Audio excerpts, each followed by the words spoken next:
Hello, एक बार फिर education knowledge में आपका स्वागत है। आज हम आपके लिए कक्षा 10 के विद्यार्थियों के लिए अध्याय 3 मुद्रा एवं साख और विषय है आपका अर्थशास्त्र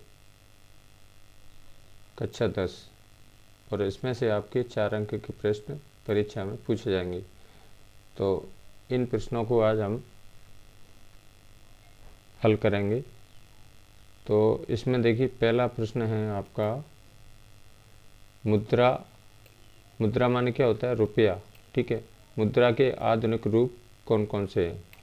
यानी जो अभी चल रही है मुद्रा, यानी अभी रुपये चल रहे हैं, मुद्रा चल रही है, उसके आधुनिक रूप कौन कौन से हैं उसको आपको बताना है। तो उत्तर देखिए, मुद्रा के आधुनिक, मुद्रा माने क्या होता है? रुपया, पैसे। ठीक है। मुद्रा के आधुनिक रूपों में करेंसी माने क्या होता है? कागज़ के नोट। ठीक है। जैसे 100 का, 50 का, 10 का, 500 का ये कागज़ के नोट, इनको हम क्या कहते हैं? करेंसी कहते हैं। ठीक है। सिक्के में 5, 10 का सिक्का, 20 का सिक्का और चेक शामिल हैं। चेक आपने देखा होगा, बैंक में हम चेक से पैसे जमा करते हैं। ठीक है। तो इसमें मुद्रा के आधुनिक रूपों में यानी कि करेंसी क्या होता है? कागज़ के नोट। ठीक है। सिक्के यानी कि सभी प्रकार के सिक्के और चेक शामिल हैं। ठीक है। अगला प्रश्न है दूसरे नंबर का, बैंकों की आय के प्रमुख स्रोत कौन कौन से हैं? यानी बैंक अपना आय कैसे करता है? ठीक है, प्राप्त कैसे करता है? तो देखिए, इसमें उत्तर देखिए, कर्जदार से लिए गए ब्याज। यानी कर्जदार से क्या करता है? बैंक ब्याज लेता है। और जमाकर्ताओं को दिए गए ब्याज, यानी कि हम जब बैंक से ऋण लेते हैं तो ब्याज की दर ज़्यादा होती है, और जब हम बैंक में जमा रुपए करते हैं तो उस पर हमें ब्याज कम मिलता है। तो उसके जो बीच का अंतर होता है, ठीक है, बैंकों की आय का प्रमुख स्रोत माना जाता है। ठीक है। जब हम बैंक से ऋण लेते हैं यानी पैसा उधार लेते हैं तो उसमें ब्याज की दर क्या है? अधिक होती है। और जब हम बैंक में अपना पैसा जमा करते हैं तो उसमें ब्याज की दर कम होती है। ठीक है। तो उसका जो बीच का अंतर होता है, बैंकों की आय का प्रमुख स्रोत है। ठीक है। यानी कर्जदार से लिए गए ब्याज और जमाकर्ताओं को दिए गए ब्याज के बीच का अंतर बैंकों की आय का प्रमुख स्रोत है। ठीक है। अब इसके बाद में अगला क्वेश्चन है आपका नेक्स्ट। देखिए, ऋण माने क्या होता है? साख, इसको साख कहते हैं। और ऋण क्या होता है? जब हम कोई पैसा किसी से उधार लेते हैं तो उसको हम ऋण कहते हैं। ठीक है। साख भी कहते हैं उसको। के औपचारिक स्रोत कौन कौन से हैं? यानी कि आपने कभी न कभी किसी न किसी से पैसा उधार जरूर लिया होगा। तो कौन कौन से पैसे हम उधार लेते हैं? तो औपचारिक स्रोतों में कौन कौन से स्रोत आते हैं और अनौपचारिक स्रोतों में कौन कौन से स्रोत आते हैं? देखिए, हम दोनों प्रकार से औपचारिक स्रोतों से उधार लेते हैं कभी पैसे, और अनौपचारिक स्रोतों से भी उधार राशि हम लेते हैं। कई बार हमें पैसे की ज़रूरत होती है तो हम या तो बैंक से पैसा उधार लेते हैं, ठीक है, या फिर किसी रिश्तेदार या मालिक से, व्यापारी से उधार पैसा लेते हैं। तो देखिए, इसमें औपचारिक स्रोत कौन कौन से हैं? तो औपचारिक स्रोतों के अंतर्गत बैंक और सहकारी समितियां आती हैं। ठीक है। ऋण के औपचारिक स्रोत हैं। तो आप देखेंगे, औपचारिक स्रोतों में केवल 2 औपचारिक स्रोत हैं। एक तो बैंक आती है औपचारिक स्रोतों में, और सहकारी समितियाँ आती हैं। दूसरा अगला है ऋण माने क्या होता है? साख यानी कि ऋण को क्या कहते हैं? जब हम उधार पैसा लेते हैं तो कभी कभी हम बैंक से लेते हैं, और इसके अलावा और भी हमारे बहुत सारे स्रोत हैं जिनके यहाँ से हम पैसा लेते हैं। तो देखिए, अनौपचारिक स्रोत कौन कौन से हैं? यानी कि ऋण उधार पैसा लेते हैं तो उसके अनौपचारिक स्रोत कौन कौन से हैं? तो उसमें कौन कौन से आते हैं? एक तो उत्तर देखिए, साहूकार से भी हमने कई बार पैसा लिया होगा, व्यापारी से भी ले लेते हैं, मालिक से ले लेते हैं, रिश्तेदार से ले लेते हैं, और दोस्त से भी कभी कम पैसे उधार ले लेते हैं। तो ये क्या है? सभी अनौपचारिक स्रोतों के उदाहरण हैं। ठीक है, के अनौपचारिक स्रोत हैं, ठीक है। साख माने क्या होता है, ऋण। ऋण और साख एक ही बात है, यानी जो पैसा हम उधार लेते हैं उसको हम क्या कहते हैं, ऋण कहते हैं, ठीक है। तो इसमें देखिए औपचारिक और अनौपचारिक स्रोत आपको बताना है। औपचारिक स्रोतों में केवल कौन से आती हैं, एक तो सहकारी बैंक और सहकारी समितियाँ आती हैं, ठीक है, औपचारिक स्रोतों में। और अनौपचारिक स्रोतों में आप देखेंगे तो इसमें साहूकार, व्यापारी, मालिक, रिश्तेदार और दोस्त आते हैं, ठीक है। तो इसमें से या तो औपचारिक स्रोत या अनौपचारिक स्रोत के बारे में पूछा जाएगा। अब इसके बाद में अगला क्वेश्चन है आपका विमुद्रीकरण। विमुद्रीकरण से क्या आशय है, देखिए उत्तर देखिए इसका, भारत में 8 नवंबर 2016, आप देखेंगे भारत में 8 नवंबर 2016 को 500 और 1000 रुपये के करेंसी नोटों को अमान्य घोषित कर दिया था, ठीक है। करेंसी नोट माने क्या होते हैं, कागज़ के नोट। कागज़ की जो मुद्रा होती है वो करेंसी कहलाती है, ठीक है। यानी 8 नवंबर 2016 को 2016 में 500 और 1000 रुपये के करेंसी नोटों को अमान्य घोषित कर दिया गया था, ठीक है। लोगों से कहा गया था कि वे इन नोटों को, यानी लोगों से कहा गया था वे कि तो आपके जो पुराने नोट हैं, नोटों को एक निश्चित अवधि तक बैंकों में जमा कर दें और उसके बदले में 500 और 2000 रुपये के नोट, नए नोट प्राप्त कर लें।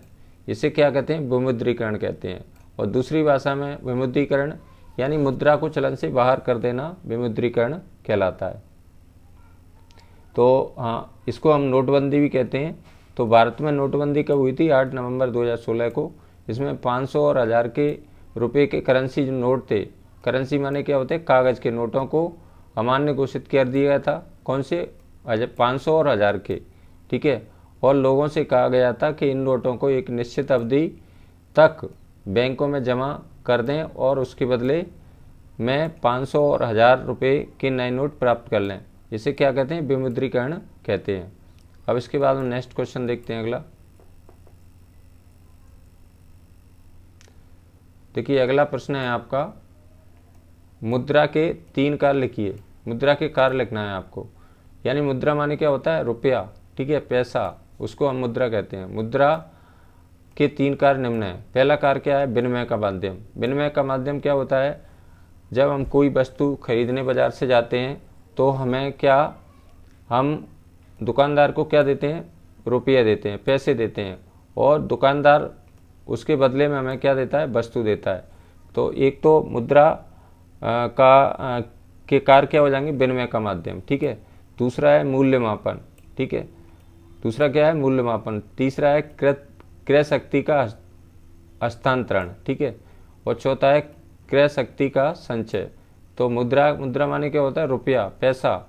मुद्रा के 3 कार्य क्या हैं, एक तो विनिमय का माध्यम, दूसरा है मूल्यमापन, तीसरा है क्रय शक्ति का हस्तांतरण और चौथा है क्रय शक्ति का संचय। अब इसके बाद हम नेक्स्ट क्वेश्चन देखते हैं अगला। देखिए अगला प्रश्न है आपका, प्रश्न नंबर 7, आवश्यकताओं के दोहरे संयोग को समझाइए। दोहरा संयोग क्या होता है, जब दोनों पक्ष एक दूसरे की चीज़ें खरीदने और बेचने पर सहमति रखते हों। यानी कुछ लोग क्या करते हैं, एक दूसरे की चीज़ों को खरीद लेते हैं और दूसरा उस चीज़ को बेच देते हैं, सहमति रखते हों। यानी जब दोनों पक्ष, यानी बेचने वाला और खरीदने वाला, दोनों पक्ष कौन होते हैं, एक तो बेचने वाला होता है और एक खरीदने वाला होता है। जब दोनों पक्ष एक दूसरे से चीज़ें खरीदने और बेचने पर सहमति रखते हों तो इसे क्या कहते हैं, आवश्यकताओं का दोहरा संयोग कहते हैं। यानी दोनों पक्ष, यानी दोनों लोग, एक लोग एक वस्तु को खरीद रहा है और दूसरा क्या कर रहा है, वस्तु को बेच रहा है, तो दोनों की सहमति हो जाती है तो उसको क्या कहते हैं, आवश्यकताओं का दोहरा संयोग कहा जाता है। अब नेक्स्ट क्वेश्चन है आपका, बहुत important, very very important question है। रिजर्व बैंक ऑफ इंडिया, इसको हम RBI भी कहते हैं, के 3 कार्य लिखिए। तो इसके आपको 3 कार्य, ये बहुत महत्वपूर्ण क्वेश्चन है, बहुत इंपॉर्टेंट क्वेश्चन है, वेरी वेरी इंपॉर्टेंट क्वेश्चन है। तो उत्तर देखिए, रिजर्व बैंक ऑफ इंडिया के 3 कार्य निम्न है। पहला कार्य क्या करता है रिजर्व बैंक ऑफ इंडिया, भारतीय रिजर्व बैंक केंद्रीय सरकार, यानी भारतीय रिजर्व बैंक केंद्रीय सरकार, केंद्रीय सरकार कौन सी होती है, जो हमारे देश की सरकार होती है, केंद्र की सरकार होती है, केंद्रीय सरकार की तरफ से करेंसी नोट जारी करता है। यानी भारतीय रिजर्व बैंक का सबसे प्रमुख काम है, भारतीय रिजर्व बैंक केंद्रीय सरकार की तरफ से करेंसी माने क्या होता है, कागज के नोट जारी करता है। ठीक है। दूसरा क्या इसका कार्य है, भारतीय रिजर्व बैंक ऋणों के औपचारिक और स्रोतों की कार्यप्रणाली पर नज़र रखता है। ठीक है। औपचारिक स्रोत कौन कौन से होते हैं, हमारे जो बैंक और सहकारी समितियां हैं, ये औपचारिक स्रोत हैं ऋणों के। ऋणों माने क्या होता है, साख, यानी जिससे हम पैसा उधार लेते हैं या ऋण लेते हैं। तो औपचारिक ये क्या करता है, भारतीय रिजर्व बैंक औपचारिक जो स्रोत होते हैं उनकी कार्यप्रणाली पर नज़र रखता है। तीसरा है, भारतीय रिजर्व बैंक बैंकों का बैंक है, और भारतीय रिजर्व बैंक क्या है, बैंकों का बैंक है। ठीक है। और ये सभी बैंकों का रक्षक भी है। ठीक है। तो पहला कार्य इसका बहुत महत्वपूर्ण कार्य है, भारतीय रिजर्व बैंक केंद्रीय सरकार की तरफ से, यानी केंद्र सरकार की तरफ से करेंसी नोट जारी करता है। दूसरा है, भारतीय रिजर्व बैंक औपचारिक स्रोतों की कार्यप्रणाली पर नज़र रखता है, यानी औपचारिक स्रोत क्या है, बैंक और सहकारी समितियां होती हैं, तो ये सही से काम कर रही हैं या नहीं कर रही, उस पर ये क्या करता है, नज़र रखता है। तीसरा है, भारतीय रिजर्व बैंक बैंकों का बैंक है और सभी बैंकों का रक्षक भी है। अब इसके बाद नेक्स्ट क्वेश्चन लेते हैं अगला। देखिए अगला प्रश्न है आपका, स्वयं सहायता समूह। स्वयं सहायता समूह के 3 कार्य लिखिए। यानी स्वयं सहायता समूह क्या होते हैं, जो ग्रामीण क्षेत्रों में कार्य कर रहे हैं, यानी कि इनमें अधिकतम सदस्यों की संख्या 20 हो सकती है। ठीक है। तो देखिए इसमें इनके 3 कार्य कौन कौन से, स्वयं सहायता समूह के 3 कार्य निम्न है। पहला कार्य क्या होता है, सामूहिक रूप से संगठित होकर, संगठित माने क्या होता है, इकट्ठे होकर कार्य करने की भावना विकसित होती है। यानी सामूहिक माने क्या होता है, सभी लोग मिलकर रूप से संगठित माने का एकजुट होकर कार्य करने की भावना विकसित होती है। दूसरा है सदस्यों में, दूसरा पॉइंट है इसमें, सदस्यों में बचत की आदत का विकास होता है, विकसित होती है। यानी सदस्य जो होते हैं, यानी लोग, उनमें पैसे की बचत की भावना विकसित होती है। तीसरा पॉइंट है इसमें, सदस्यों में स्वावलंबन की भावना विकसित होती है। स्वावलंबन क्या होता है, स्वावलंबन यानी अपना काम आप करो, स्वावलंबन की भावना विकसित होती है। तो 3 पॉइंट क्या क्या है, यानी लोगों में संगठित होकर कार्य करने की भावना विकसित होती है, यानी संगठित माने क्या होता है, एकजुट होकर सामूहिक रूप से। और दूसरी है बचत की आदत पड़ती है या विकसित होती है, भावना विकसित हो। और तीसरा है स्वावलंबन की भावना विकसित होती है। पहला कार्य इसमें, पहला क्या होता है, इसे क्या कार्य है इसके, संगठित होकर कार्य करने की भावना विकसित होती है। दूसरी, बचत की आदत भावना विकसित होती है, बचत की आदत पड़ती है, पैसा बचाते हैं, जब हमें कोई पैसा बचाते हैं तो बाद में हमारे वो पैसा काम आता है। ठीक है। स्वावलंबन की भावना विकसित होती है। अब अगला क्वेश्चन है आपका, ऋण की शर्तों का वर्णन कीजिए। यानी ऋण की कौन कौन सी शर्तें होती हैं। एक तो उत्तर देखिए, ब्याज दर, ठीक है, समर्थक ऋणाधार, तीसरा है आवश्यक कागजात, और चौथा है भुगतान के तरीकों को सम्मिलित रूप से ऋण की शर्तें कहा जाता है। यानी कि ऋण की शर्तें कौन कौन सी हैं, एक तो ब्याज की दर, समर्थक ऋणाधार, आवश्यक कागजात और भुगतान करने के तरीकों को सम्मिलित रूप से क्या कहा जाता है, ऋण की शर्तें कहा जाता है।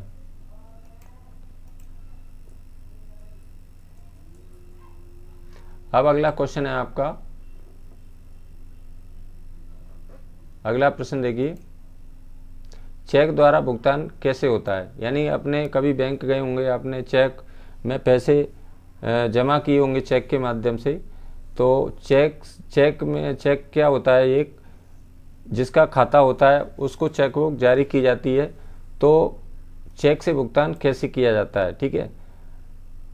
उत्तर देखिए, चेक से भुगतान के लिए भुगतानकर्ता यानी जिसको भुगतान करना है उसका किसी बैंक में खाता होता है, ठीक है।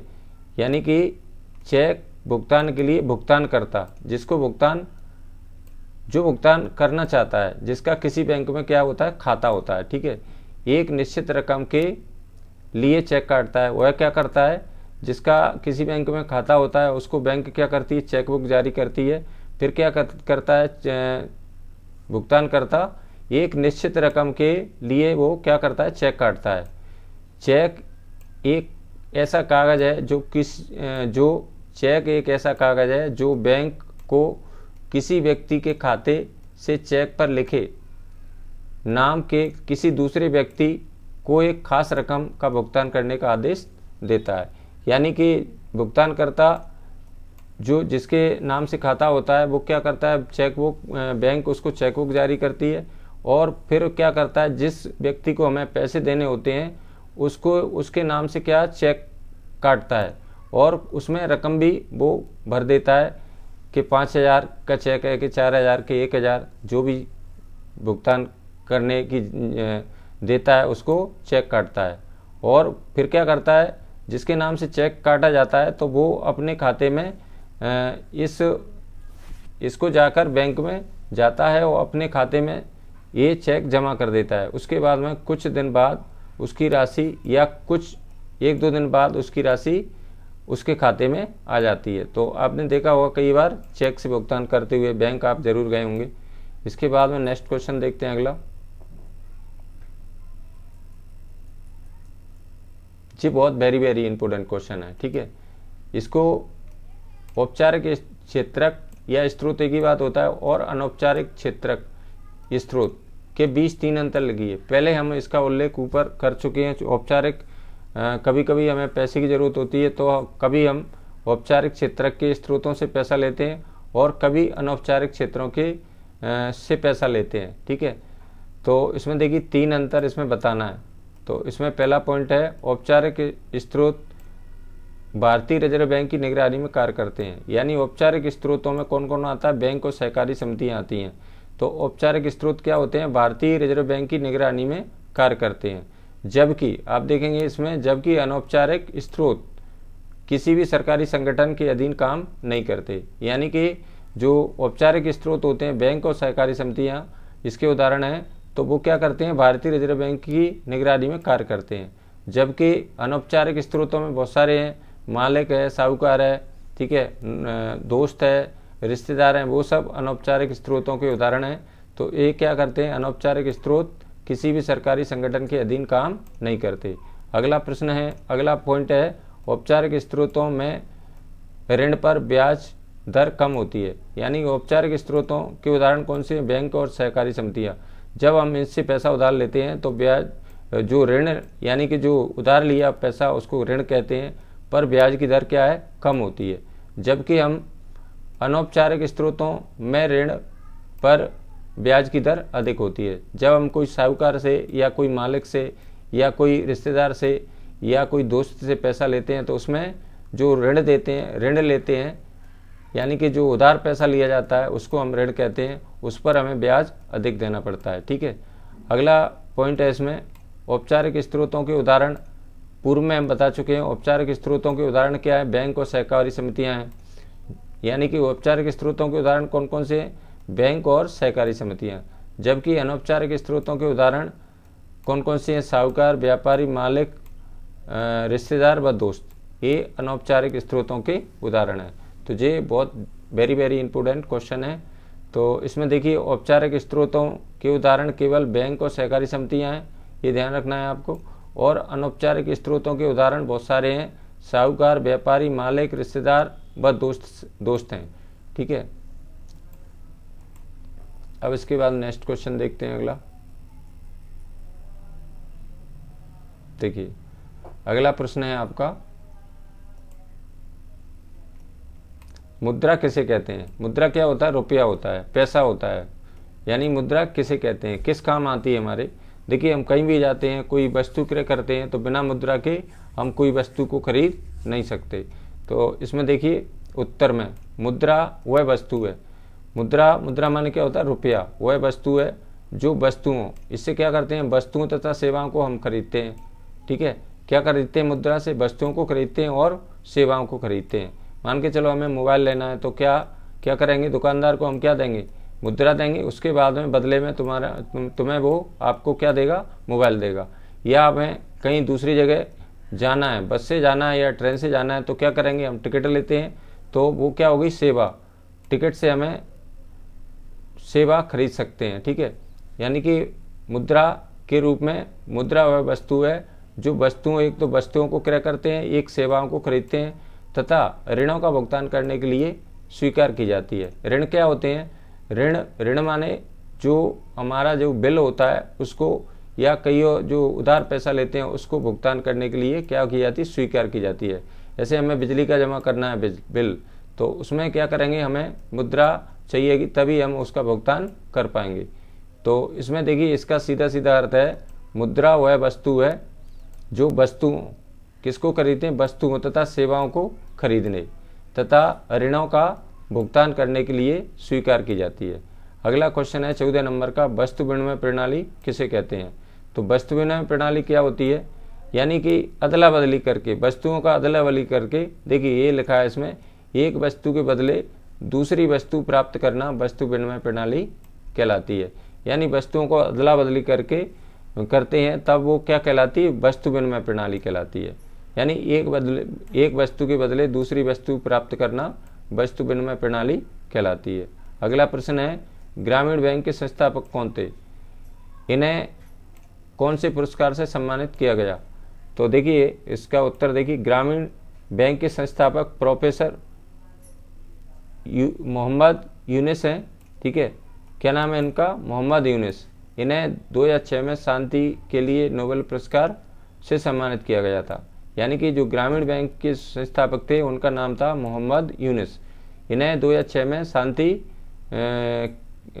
के लिए नोबेल पुरस्कार से क्या किया गया? सम्मानित किया गया।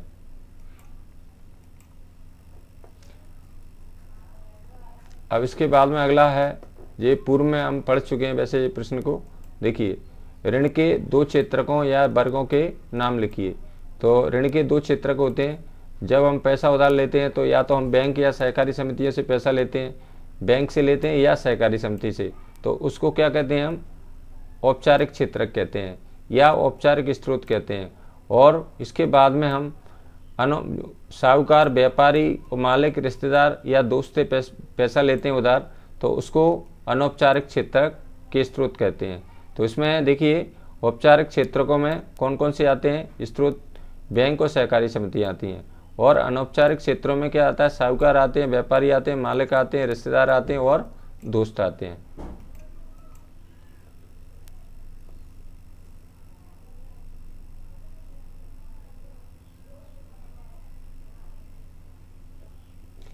अब अगला प्रश्न है आपका 17 नंबर का, औपचारिक क्षेत्रक से प्राप्त ऋण की 3 विशेषता लिखिए।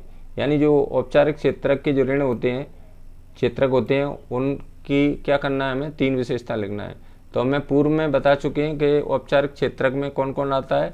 बैंक और सहकारी समितियाँ आती हैं।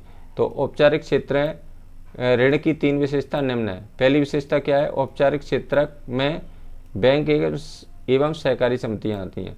यानी औपचारिक क्षेत्रकों में कौन आता है? बैंक आता है और सहकारी समितियाँ आती हैं। और इस पर जो इससे हम पैसा उधार लेते हैं तो हमें ब्याज की दर कम होती है, यानी ब्याज हमें कम देना पड़ता है। बैंक से और सहकारी समितियों से जब हम उधार पैसा लेते हैं तो उसमें ब्याज की दर क्या होती है? कम होती है। अगला है इसमें तीसरा पॉइंट, भारतीय रिजर्व बैंक ऋणों के औपचारिक स्रोतों की कार्यप्रणाली पर नज़र रखता है। यानी तो जो RBI है, भारतीय रिजर्व बैंक है, वो क्या करता है? औपचारिक स्रोतों की कार्यप्रणाली पर क्या करता है? नज़र रखता है कि ये ठीक से काम कर रहे हैं या नहीं कर रहे। तो औपचारिक स्रोतों में कौन कौन आता है? बैंक और सहकारी समितियाँ, ठीक है।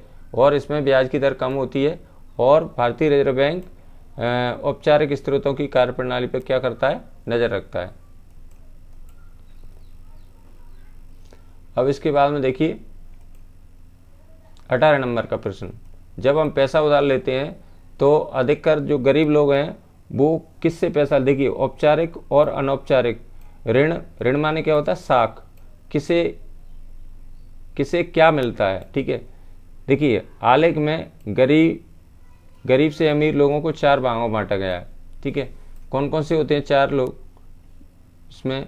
देखिए, गरीब परिवार, सबसे गरीब परिवार, और कम संपत्ति वाले परिवार, तीसरा है समृद्ध परिवार और चौथा है अमीर परिवार, ठीक है। यानी कि आलेख में गरीबी गरीब से अमीर लोगों को 4 भागों में बांटा गया है। एक तो सबसे गरीब यानी गरीब परिवार, इसके बाद में कम संपत्ति वाले परिवार, तीसरा है समृद्ध परिवार और चौथा है अमीर परिवार। तो इसमें देखिए आप देख सकते हैं कि शहरी क्षेत्रों में जो निर्धन परिवार है यानी जो गरीब परिवार हैं कि कर्जों की 85%, यानी कि जो शहरी क्षेत्र है उसमें जो निर्धन परिवार हैं, गरीब परिवार हैं, परिवारों की कर्जों की 85% ज़रूरतें अनौपचारिक स्रोतों से पूरी होती है। यानी जो शहरी क्षेत्र में जो गरीब परिवार हैं वो लगभग 85% पैसा उधार किससे लेते हैं? अनौपचारिक स्रोतों, या तो वो साहूकार से लेंगे या मित्र से लेंगे या दुकानदार से लेंगे, मालिक से लेंगे। तो उनकी जो 85% जो गरीब निर्धन परिवार हैं शहरी क्षेत्र में, वो 85% लोग लोन वो ऋण यानी पैसा उधार किससे लेते हैं? अनौपचारिक स्रोतों। अनौपचारिक स्रोतों में पूर्व में हम बता चुके हैं, साहूकार है, रिश्तेदार है, दोस्त है और मालिक है, ये आते हैं। तो इनकी जो निर्धन परिवार हैं उनकी लगभग 85% ऋण वो किससे लेते हैं? अनौपचारिक स्रोतों से। इसकी तुलना में आप शहरी इलाकों में अमीर परिवारों से कीजिए, ठीक है। आप देख सकते हैं कि केवल 10% कर्ज अनौपचारिक स्रोतों से, जबकि यानी कि आप देख सकते हैं जो अमीर परिवार होते हैं, आप देख सकते हैं अमीर, इसके अलावा इलाकों में, शहरी इलाकों में अमीर परिवारों के साथ आप देख सकते हैं कि केवल 10% कर्ज औपचारिक स्रोतों से, जबकि 90% अनौपचारिक स्रोतों से पूरी होती है। यानी सबसे ज़्यादा अनौपचारिक स्रोतों से ही हम पैसा उधार लेते हैं, ठीक है। अब इसके बाद में नेक्स्ट क्वेश्चन है आपका, देखिए अगला प्रश्न है, प्रारंभिक काल यानी प्राचीन काल में भारतीय मुद्रा के रूप में किसका इस्तेमाल करते थे?